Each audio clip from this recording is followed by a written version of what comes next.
Welcome to the RuleBook. I'm your host, Alex Palmer, and I'm the queen of learning things the hard way so you don't have to. On this podcast, we're talking about the mistakes I made and the lessons I learned along the way to create the rules I now live by. On each episode, we're talking about a new rule, how I created it, why I came up with it, and how you can apply it in your own life. So let's get into it. Welcome to episode number 17. Welcome back to the RuleBook and happy Women's Month, everybody. International Women's Day was last Wednesday, and since these episodes come out on a Monday, I'm a wee bit late, but I'm sure you will forgive me. And anyway, all of March is going to be for the girls, so let's do this. I remember in elementary school, we had to do a book report on our hero one week, and everybody around me was picking their mom. But you know what? My ass picked Susan B. Anthony because she helped women get the right to vote, okay? And even though I had to do a little bit more research than my peers because I picked an actual historical figure, it was well worth it because that stuck with me. And then from then on, my aunts continued to buy me Susan B. Anthony themed gifts for the rest of my adult life, but I'm not complaining. And that's my Women's Day story, everybody. I'm just kidding. And anyway, it reminded me of when I used to do the pageant circuit, and they would ask us this one question like every year. It was always, if you could trade your parents for another set of parents, who would you pick? And everybody said, oh, I would just pick my same mom and dad again. But not me, honey, because if I had the chance, I would pick Lady Gaga. And my reasons for this was because she'd probably have a kick-ass closet and she'd just let me be myself. And what's better than that? And I said I didn't need a dad because Lady Gaga could be both. One thing about me is if you are asking me to come up with an imaginary scenario, honey, I'm going to deliver. I don't care. I will deliver. And that's more women's history for you. Okay, back to Women's Month. So I wanted to come up with a rule that was going to be specifically for the girls. And I think I've done that. So I was pondering what my episode would be, like I do every single week. And I was scrolling through TikTok because I was absolutely devastatingly ill this week with food poisoning. No, don't worry, we're not going to talk about that. And I came across a video of a girl on TikTok who did a poem for International Women's Day. And it was basically about all the women she's met in women's bathrooms over the years and how that bathroom, the bathroom, is basically a sacred space and a validation station for all of us. And I will leave a link below so you guys can check out the poem and the video for yourself because it really was very good. And I want to give credit where credit is due. But immediately, my thoughts were about the bullying that I had experienced in my former office.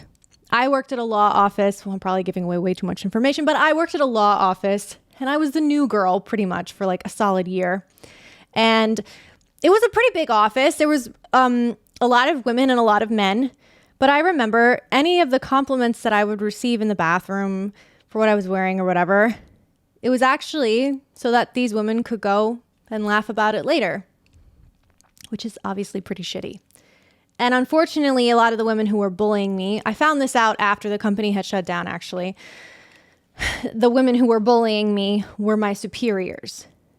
And it's kind of sad that my thoughts initially after hearing this very uplifting and positive poem were about me being made fun of in the bathroom by these women or, you know, being picked on for what I was wearing and how my office was not a safe space for me because of the women there. So rule number 17, it's a man's world, so be a girl's girl. What I mean by this is don't limit uplifting and supporting other women to random restrooms. Please support women wherever they are, whether you know them or not. And if you see one of them being harmed or bullied or harassed, please intervene if you can.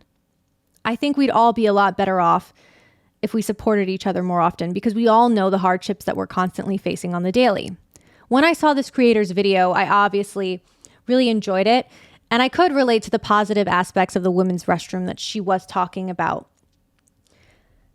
Because we all know that feeling when a stranger in the bathroom or a drunk girl in the bathroom is like, I love your perfume. I love your lipstick. Oh my God, you're so beautiful. Where did you get that? Where did you get that?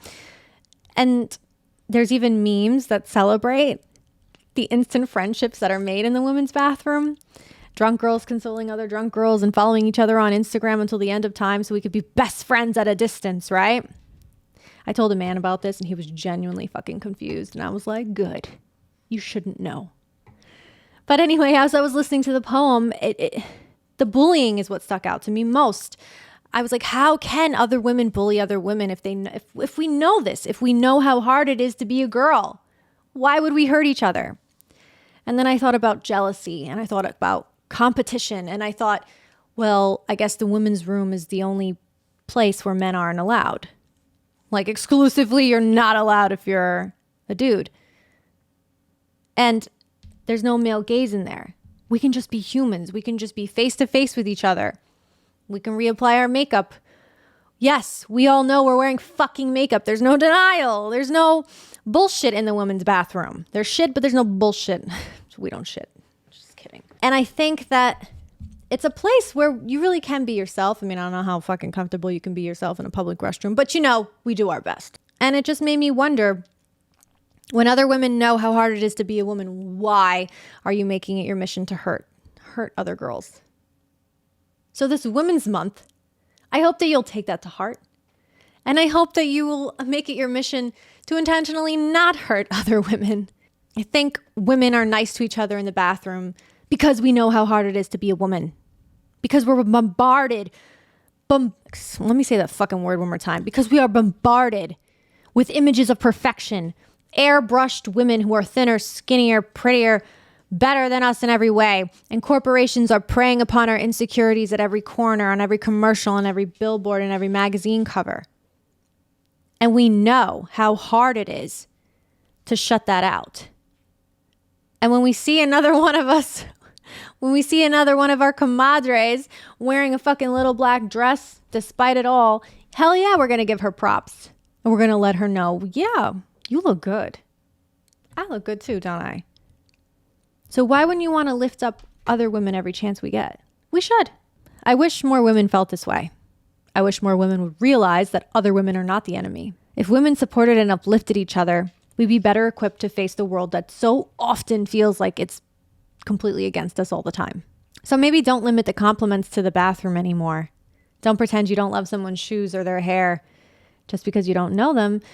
You can put a smile on her face without being a creepy dude telling her to smile. Because women know how to make other women smile organically, baby. But also don't make it weird. I'm not suggesting that you make it weird. Please don't do that either. But if it's not weird, go ahead and compliment another girl. Fuck. And for God's sake, if you're not going to do that, just don't hurt her. It's really that simple. Because chances are she's probably already in a lot of pain. Because, well, girl stuff. That's it for the rule book, everyone. Subscribe if you enjoyed this episode, and please come back next Monday for a whole new episode. Follow me at Serious Actress. Bye, guys.